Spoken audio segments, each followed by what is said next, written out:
সে অনুভূতির আসলে সংজ্ঞা নাই আর কি। অনুভূতি এমন ছিল যে মানে রিয়েলি যে আমি জীবনান্দেশ করব, একটু বিস্মিত ছিলাম। তারপর আবার মনে হচ্ছিল যে আমি উজ্জ্বলকে পাল্টা প্রশ্ন করেছিলাম, আমি জীবনদাস করব। তো আমি এটা অডিশন দিয়েছিলাম অন্য চরিত্রের জন্য।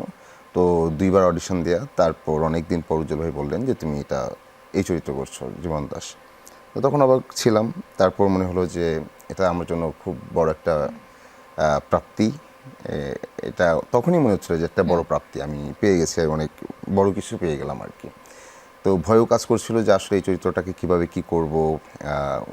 উনি আমার অনেক প্রিয় কবি এবং উনি আমার কাছে অনেক বড় বিস্ময়।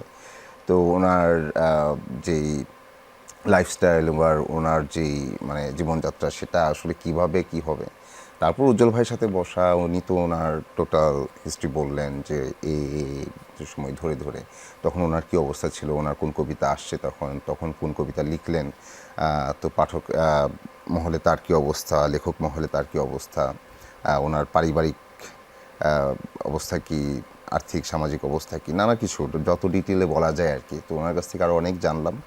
আর ওনার কবিতা পড়ে আমার এক ধরনের কল্পনা ছিল ওনাকে, যে উনি হয়তো এমন হয়তো এই বিষয়গুলোকে এইভাবে ভাবেন। তো এই সব কিছু মিলে এক ধরনের মিক্সড একটা ধারণা নিয়ে আসলে মূলত স্ক্রিপ্টে যতটুকু পেলাম সেটাকে বিশ্লেষণ করার তাগিদ বা সেটাকে বিশ্লেষণ করার চিন্তা নিয়ে আসলে শুরু করা, যে আমাকে এটুক মিনিংফুল করে তুলতে হবে, এটুকুই বড় দায়িত্ব। এর বাইরেও আসলে জীবনানন্দ অনেক অনেক অনেক বড় একজন এবং অনেক অনেক বিচিত্র একজন। তো এটুকুর দায়িত্ব আসছে, এই বক্তব্যটা যেন মিনিংফুল হয় সেই চেষ্টাটা করে যাই। তো সেই চেষ্টাটা করে গেলাম, এই আর কি। সেই চেষ্টাটা করে গেলেন নিশ্চয়ই।